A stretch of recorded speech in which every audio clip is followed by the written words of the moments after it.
Hello everyone, আবারও চলে এসেছি আপনাদের সামনে নতুন একটা ভিডিও নিয়ে। আজকের জার্নিটা হইলো শিলচর আইএসপিটি থেকে তারাপুর ব্রিজের নিচ পর্যন্ত। আর আজকে বয়সটা বেশি দিতে পারতাম না, দেখি যতটুকু সম্ভব ততটুকু দিমু,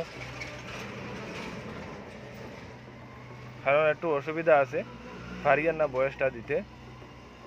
আর চলেন আপনারা সাথে থাকবা, সঙ্গে থাকবা। আর সবসময় তো চেষ্টা করি আপনাদের বালা বালা কিছু দেখাইবার বা বালা বালা কিছু দিবার, যতটুকু সম্ভব যত সময় পারমু তত সময় আপনাদের কাছে নিউ আপডেট দিতে থাকমু। আর আপনারাও সাপোর্ট করবা।